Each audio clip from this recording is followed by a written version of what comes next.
hidayah itu kan dijemput bukan ditunggu. Menurut Ustaz bagaimana kiat-kiat cara menjemput hidayah itu? Walladzina jahadu fina, ayatnya apa? Lanahdiyannahum subulana. Maksudnya yang di sini mungkin hidayah itu taufik. Kalau hidayatul irsyad, hidayah untuk mengarahkan kita menuju kebenaran, gitu ya. Ya kalau kita belum menjadi seorang muslim, ya, mencari tahu kebenaran, membanding-bandingkan agama, mengkaji, itu cara menjemput hidayah. Berakhlak mulia, itu cara menjemput hidayah, gitu ya. Jadi orang jujur, objektif, baik hati, tidak sombong, gitu ya. Gemar sedekah, itu cara menjemput hidayah. Dalam sejarah sering terjadi tokoh-tokoh yang sifatnya adil, amanah, yang baik hati itu mudah untuk mendapatkan hidayah. Kalau kita sudah menjadi seorang muslim, maka di situ yang kita harapkan hidayah itu taufik. Dalilnya ayat ini, walladzina jahadu fina lanahdiyannahum subulana. Orang-orang yang bersungguh-sungguh, kata Allah, berjihad, gitu ya, mengerahkan segenap kemampuan di dalam mencari keridhaan kami, lanahdiyannahum subulana, akan kami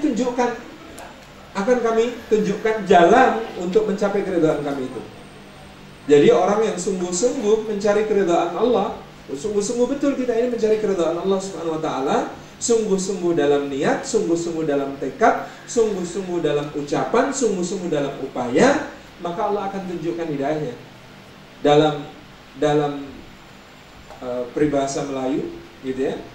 Nak atau tak nak, kalau nak 1000 daya, kalau tak nak 1000 dalih. Nak atau tak nak, tinggal kita mau apa enggak. Kalau nak 1000 daya, kalau kita mau maka akan terkumpul 1000 kekuatan. Kalau tak nak 1000 dalih. Kalau kita memang tidak menginginkan, maka akan ada 1000 alasan untuk membuat kita tidak melangkah, gitu ya. Dalam bahasa pesantrennya, man jahada wajadta wajada, wa man qara'al baba walajja walaja. Man jahada, barang siapa bersungguh-sungguh, wajadta, dan dia memperkuat kesungguhannya, wajada, maka dia akan menemukan jalannya. Waman, dan barang siapa qara'al baba, yang mengetuk pintu, walajja, dan dia ngotot ngetuk terus, gitu ya, walaj, akhirnya akan masuk. Jadi, ini versi yang lebih fusah dari manjadda wajad. Manjadda wajadda itu ada versi yang lebih fusahnya adalah manjahada wajadda wajad, wa man qara'al baba walajja walaj. Nah, gitu. Udah hafal?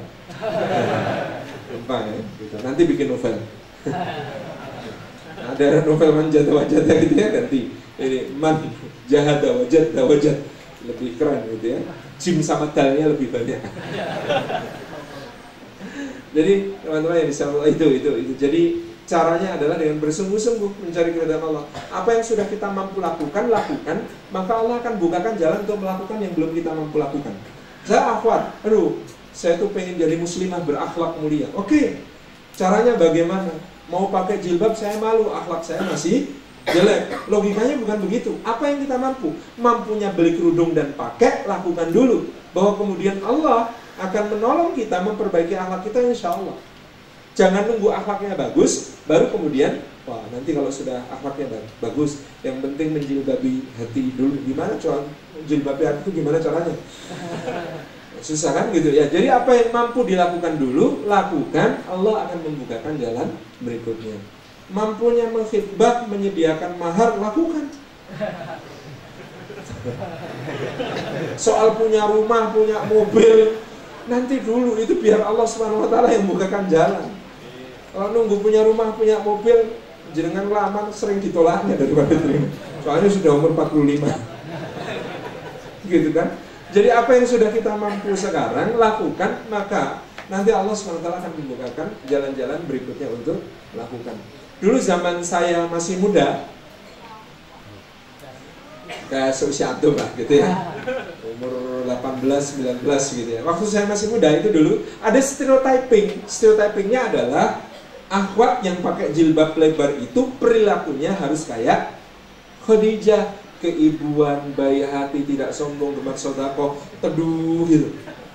Loh, saya ngomong sopo? Akhwat itu macam-macam zaman Nabi SAW. Ya memang ada tipe Khadijah, kan tidak semua tipe Khadijah.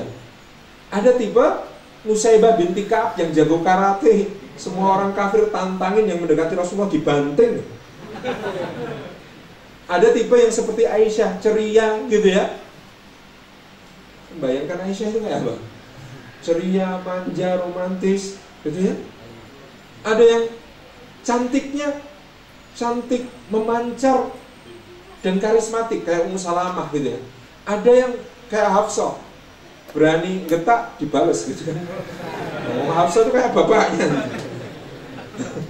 Tipenya beda-beda. Anda pakai kerudung lebar, perilakunya nggak harus sama. Masing-masingnya punya karakter. Pakai jilbab itu bukan topeng, Neng. Be yourself, Neng. Kan gitu. Sampai judul salah satu bab di buku saya agar dari cemburu padamu itu judul babnya jilbab bukan topeng, be yourself, Neng. Gitu. Dulu bahasanya masih bahasa umur 18 tahun kan. Pas nulis buku ini. Jadi ini bukan mengubah kemudian karakter, tetap aja. Lagi pula seleranya Ikhwan beda-beda. Astagfirullahaladzim. Gitu.